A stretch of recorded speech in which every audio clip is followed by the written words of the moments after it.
सिंह यानी कि जो लियो है, जून माह में सिंह राशि वालों का राशिफल कैसा रहने वाला है इस वीडियो में हम जानेंगे। साथ ही साथ जो आप पर राहु का प्रभाव चल रहा है, राहु केतु दोनों का प्रभाव चल रहा है आप पर, तो क्या प्रभाव रहेगा, उसके उपाय क्या करने हैं। साथ ही साथ जो व्यापार, अगर आप व्यापार से जुड़े हुए हैं, नौकरी के सिलसिले में अगर आप स्ट्रगल कर रहे हैं तो एम्प्लॉयमेंट के चांसेस हैं। वर्क प्लेस में थोड़ी बदतमीजी से बचें, बहसबाजी यानी कि झगड़ा से बचे। तो सारी चीज़ें इन डेप्थ इस वीडियो में हम कवर करेंगे। साथ ही साथ जो आपकी लव लाइफ है, यानी कि प्रेमी जीवन है या फिर आपका मैरिड लाइफ कह लें, विवाहित जीवन, तो ओवरऑल सारी चीज़ें इस वीडियो में हम कवर करने वाले हैं। तो स्टार्टिंग से अगर मैं कहूँ तो फैमिली से स्टार्ट करते हैं।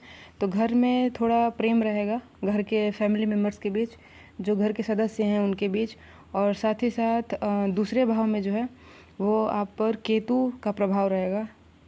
साथ ही साथ जो है दसम भाव में बुध महाराज आपकी जुबान को फिसला सकते हैं, यानी कि आपका जो बोलने की क्षमता है, बोलने की कला है, उसमें आप थोड़े डिस्टर्ब रहेंगे। कुछ भी बेवजह आप बोल सकते हैं, जो लोगों को हर्ट कर सकता है, तकलीफ़ दे सकता है। फैमिली मेम्बर्स को कहें या फिर किसी अन्य लोगों को कहें, तो आपकी बातों से एक फिसलन कह लें या फिर अपशब्द आपके मुंह से निकल सकता है लोगों के प्रति क्या कहूँ, अपने फैमिली मेम्बर्स के लिए आपके कटु वचन यानी कि कड़े शब्द का प्रयोग आप कर सकते हैं। आपकी जुबान फिसल सकती है, क्योंकि दसम भाव में जो रहेंगे वो केतु रहेंगे और दूसरे भाव में रहेंगे, दसम भाव में रहेंगे बुध महाराज, और केतु जो रहेंगे दूसरे भाव में रहेंगे। साथ ही साथ आपकी बातें बुरी लग सकती हैं लोगों को और तनाव का माहौल देखा जा सकता है, लेकिन यूनिटी भी रहेगी, इसमें कोई डाउट नहीं है। और मंगल नवे भाव में राजयोग बनाएंगे। जो फाइनेंशियल प्रॉब्लम आपको हो रही थी, यानी कि आर्थिक समस्या, तो उसमें थोड़ा सुधार आएगा, क्योंकि मंगल जो है वो नवम भाव में राजयोग बनाएंगे। और मान सम्मान आपका बढ़ेगा, प्रशंसा आपकी होगी, अच्छी इमेज बनेगी सोसाइटी में, और लोगों के द्वारा अच्छी एक तरह से अच्छी इमेज कह लें या फिर एप्रिसिएशन कह लें, प्रशंसा कह लें, प्रेस्टीज कह लें। और जो फाइनेंशियल प्रॉब्लम हो रही थी पहले, उससे थोड़ी राहत मिलेगी, क्योंकि मंगल भाव जो है, मंगल नवम भाव में राजयोग बनाएंगे, जो फाइनेंशियली स्टेबिलिटी को अच्छा करेगा। साथ ही अगर आप स्टूडेंट हैं, इस वीडियो में हम कवर करेंगे राहु महाराज, हेल्थ, प्रेम, लव लाइफ, फिर से आपका शनि देव का जो है 7वें भाव पर आपका लाभ योग बनाएंगे। और व्यापार की अगर बात करें, मार्केट में आपकी इमेज की बात करें, विपक्षी लोगों की अगर बात करें, तो सारी चीज़ें, वर्क प्लेस हो गया, एम्प्लॉयमेंट हो गया, तो एम्प्लॉयमेंट चांसेस हैं आपके। अगर आप कहीं जॉब सर्च कर रहे हैं, जॉब सीकर्स हैं, तो जॉब के चांसेस हैं। आप अगर अनएम्प्लॉयड हैं, रोज़गार ढूंढ रहे हैं आपके जीवन में, तो चांसेस है कि नौकरी मिल सकती है आफ्टर बिग स्ट्रगल। स्टूडेंट अगर आप हैं तो सेल्फ कॉन्फिडेंस आपका बढ़ेगा, यानी कि एक सेल्फ कॉन्फिडेंस जो होता है वो अब में राइज होगा, स्किल डेवलप होगा, और एक अच्छा रिज़ल्ट कह लें आपके शिक्षा से संबंधित, एजुकेशन रिलेटेड आपका जो रिज़ल्ट होगा, आउटकम होगा, वो बेहतरीन होगा, इन पहले के कंपैरिजन में अच्छा होगा। और साथ ही साथ हेल्थ की अगर बात करें, तो हेल्थ प्रॉब्लम थोड़ा हो सकता है, अपने स्वास्थ्य का थोड़ा ध्यान दें, खाने पीने का ध्यान दें। स्टूडेंट का जो है रिज़ल्ट अच्छा देखा जा सकता है। एम्प्लॉयमेंट की अगर बात करें, तो एम्प्लॉयमेंट यानी नौकरी के चांसेस हैं। अगर आप पहले से कहीं जॉब में हैं या फिर नौकरी कर रहे हैं, तो प्रोबेबिलिटी है कि आपका ट्रांसफ़र भी हो सकता है। कार्य क्षेत्र की अगर बात करें, यानी कि हाँ, वर्क प्लेस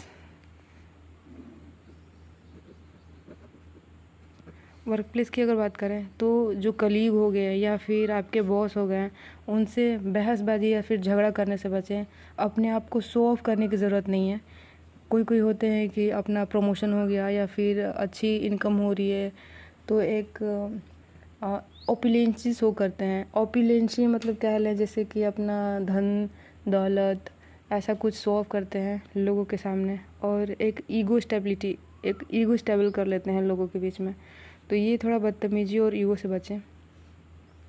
अपनी बातें और ज़ुबान पर कंट्रोल रखें, क्योंकि जो है बुध महाराज दसम भाव में रहेंगे। दसम भाव में बुध महाराज रहेंगे, जो आपको जुबानी तौर पर थोड़ा बहुत कंफ्यूज कर सकते हैं। आपकी ज़ुबान फिसल सकती है, आप कड़े वचन बोल सकते हैं। साथ ही साथ जो है दसम भाव में सूर्य, बृहस्पति, बुध की तो मैं बता चुकी हूँ, अभी बताइए। दसम भाव में बुध रहेंगे, साथ ही साथ बृहस्पति, शुक्र भी रहेंगे, उनका प्रभाव भी रहेगा दसम भाव में। और बहुत से लोगों के आप कांटेक्ट में आएंगे, बहुत सारे लोगों के साथ आपकी जान पहचान बनेगी, उठना बैठना, फिर किसी भी सिलसिले में आप उनसे चर्चा कर सकते हैं। साथ ही साथ जो आपका कार्य क्षेत्र है उससे संबंधित आप नए लोगों से मिल सकते हैं, तो चांसेस हैं। लेकिन कुछ लोग जो हैं आपके विपक्ष यानी कि ऑपोजिशन में आप आ सकते हैं। जैसे कि कोई होते हैं कि आपका व्यवहार किसी को अच्छा नहीं लगता, या फिर आपका रवैया किसी को पसंद नहीं आता, तो कुछ लोग आपके विरोध में खड़े हो जाते हैं। तो एक ऑपोजिशन यानी कि विपक्ष कह लें, लोग आपके विपक्ष में आ सकते हैं।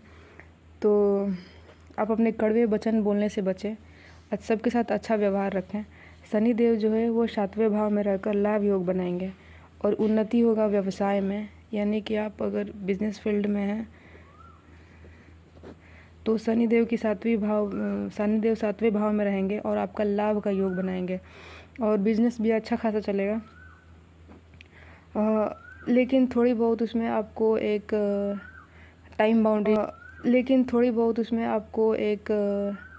टाइम बाउंडेशन, कंप्लीट स्ट्रगल, एक कंप्लीट फोकस चाहिए होगा। अगर आप किसी भी फील्ड में हैं तो विदाउट एनी डेडिकेशन और कंप्लीट जो फोकस रहता है, अगर आपके काम के प्रति नहीं रहेगा तो जाहिर सी बात है अच्छी रिजल्ट नहीं आएंगे काम में, प्रॉफिट से रिलेटेड।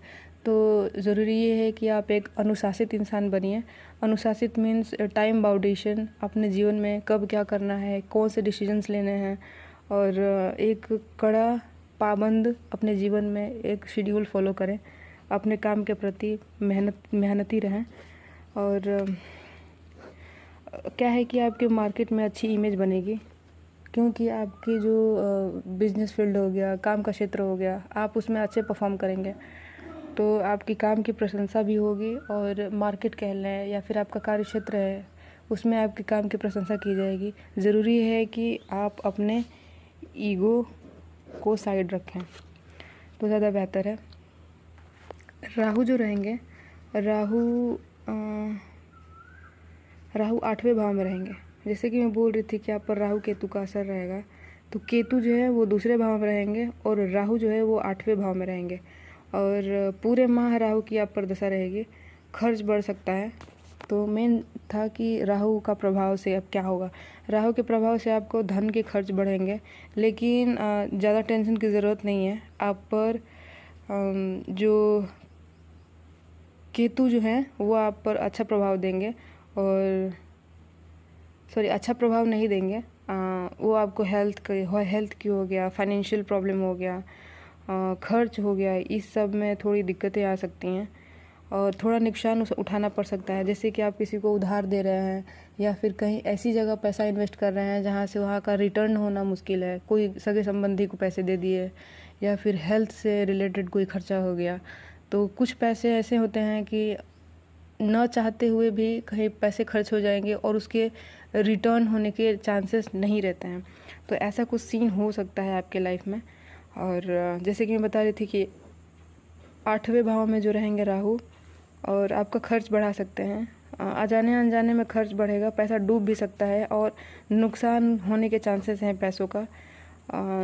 साथ ही केतु दूसरे भाव में रहेंगे। जैसे कि मैं पहले बता रही थी, जो आर्थिक स्थिरता थी उसमें समस्या आएगी। स्थिरता मतलब अगर जो पहला रुका हुआ था, जैसे कि आप कहीं पैसा जमा कर रहे हैं या फिर कहीं सेव करके रखते हैं बैंक में, तो उसमें थोड़ी प्रॉब्लम होगी। आप सेव करने में प्रॉब्लम आपको आएगी, पैसे सेव करने में, और एक पैसा संचय करने की जो प्रॉब्लम है वो बढ़ सकती है जून के माह में। थोड़ा बहुत परिवार में उतार चढ़ाव रहेगा और तनाव भी देखा जा सकता है। एकादश भाव में बुध, शुक्र, सूर्य, पैसे की दिक्कत को दूर कर सकते हैं। जैसे कि मैं बता रही थी कि आप पर राहु और केतु का प्रभाव रहेगा। राहु 8वें भाव में रहेंगे और खर्च बढ़ाएंगे और फाइनेंशियली थोड़ी बहुत प्रॉब्लम आ सकती है। लेकिन 11वें भाव में जो है, 11वें भाव में बुध, शुक्र और सूर्य, इनका प्रभाव के कारण जो दिक्कत थी पैसों की वो दूर हो जाएगी। तो ज़्यादा टेंशन की ज़रूरत नहीं है। कुछ लाभ भी होंगे और कुछ हानि भी होंगे। तो ये लाइफ है, अप्स एंड डाउन्स होते रहते हैं लाइफ में। किसी भी चीज़ का देखें, अगर लाइफ अगर यूँ कांस्टेंट होके चलेगी तो ये लाइफ नहीं है। स्थिर होके चलना एक डेड का साइन है। अगर फ्लक्चुएशन अगर लाइफ में आता है, उतार चढ़ाव, तो वही एक लाइफ है। प्रॉफिट भी होगा, लॉस भी होगा और प्रॉब्लम्स भी आएंगी, कुछ कुछ हैप्पीनेस भी आएंगे। तो यही एक लाइफ का सिनेरियो है। प्रॉब्लम्स और हैप्पीनेस आती रहती हैं, इससे ज़्यादा कोई टेंशन करने की ज़रूरत नहीं है। पैसों की दिक्कत होगी, साथ ही साथ 11वें भाव में बुध, शुक्र, सूर्य का प्रभाव भी रहेगा और आर्थिक समस्या भी दूर हो सकती है। हेल्थ की अगर बात करें तो आपका थोड़ा राहु का असर रहेगा आपके स्वास्थ्य के ऊपर और शनि देव की दृष्टि से पिता की स्वास्थ्य आपकी बिगड़ सकती है। तो इस बात का भी विशेष ध्यान दें। 8वें भाव में राहु आपके हेल्थ के प्रॉब्लम को थोड़ा बढ़ा सकता है। प्रेमी जीवन की अगर बात करें तो अगर आप किसी से प्रेम करते हैं तो दिल की बातें खुलकर करें। टाइम जल्दी अगर आपका प्रपोजल रहता है सामने वाले के लिए तो सही है, क्योंकि लेट होने से फिर सामने वाला इंसान का दूर हो जाना भी चांसेस रहता है। तो जो है आपके जो प्रेमी हैं वो किसी काम में व्यस्त भी हो सकते हैं। किसी काम के सिलसिले में उनका ज़्यादा टेंडेंसी देखा जा सकता है। तो समय रहते सामने वालों को अपना प्रस्ताव रख दें तो ज़्यादा सही है। थोड़ा बहुत टकराव के चांसेस हैं, क्योंकि 15 जून के आसपास जो है थोड़ा बहुत टकराव हो सकता है अगर जो पहले से ही प्रेमी जीवन में है। विवाहित जीवन की अगर बात करें तो फैमिली का जो प्रेशर था, रिस्पॉन्सिबिलिटी थी, एक दबाव था, टेंशन था, वो थोड़ा दूर रहेगा। आप टेंशन फ्री रहेंगे जून के माह में, जो विवाहित लोग हैं। और आप अपनी जिम्मेदारी जैसे कि रिस्पॉन्सिबिलिटी हुआ, आप अच्छे तरीके से आप उसको शो करेंगे या फिर उसको अच्छे से फैमिली मैटर को सॉल्व कर पाएंगे। ज़रूरी ये है कि आप अपने, जैसे कि मैं बता रही थी कि 10वें भाव में बुध महाराज आपकी ज़ुबान को फिसला सकते हैं। ज़ुबान आपकी कटु वचन हो सकते हैं, तो इसमें थोड़े बचें, वरना आपकी जो जिम्मेदारी है आप उसमें अच्छे परफॉर्म करेंगे। फैमिली प्रेशर भी कम रहेगा और अच्छे जिम्मेदार आप अच्छी जिम्मेदारी निभाएंगे। एक खुशी का माहौल रहेगा फैमिली मेम्बर्स के बीच। जो राहु का प्रभाव था आपके ऊपर, उसको थोड़ा कम करने के लिए जो है माँ दुर्गा की उपासना करें, ये सर्वोत्तम होगा। तो जैसे कि राहु का प्रभाव के बारे में बता रही थी कि आपका खर्च बढ़ा सकते हैं, पैसा का नुकसान होने के चांसेस है। तो इसके लिए माँ दुर्गा की उपासना करें, सबसे बेस्ट रहेगा। कि जून में आपके पर्सनल लाइफ में थोड़ी पर्सनल लाइफ में कह लें या फिर फाइनेंस में ही अगर प्रॉब्लम हो जाएगा तो जाहिर सी बात है प्रॉब्लम्स तो होंगी। तो इसलिए माँ दुर्गा की उपासना करें और जो राहु का प्रभाव रहेगा 8वें भाव पर, तो उसका असर ख़त्म हो सकता है और एक हैप्पी लाइफ जीने के चांसेस हैं। तो thanks for watching the video. उसमें नेक्स्ट वीडियो में हम कवर कर लेंगे। एक तरह से कह लें तो वो एक ये वो सेकेंड पार्ट हो सकता है वीडियो का। साथ ही साथ जो उसके बाद का जो वीडियो होगा उसमें हम करियर, लव लाइफ और नौकरी, किस फील्ड में नौकरी मिलेगी या फिर किस फील्ड में आपके ग्रो होने के चांसेस हैं, किस फील्ड में व्यवसाय आपका अच्छा चलेगा, तो सारी चीज़ें इस वीडियो में नेक्स्ट वीडियो में हम कवर कर लेंगे। और साथ ही साथ जुलाई मंथ का हम कंप्लीट राशिफल लेके आएंगे। तो फिलहाल के लिए thanks for watching the video.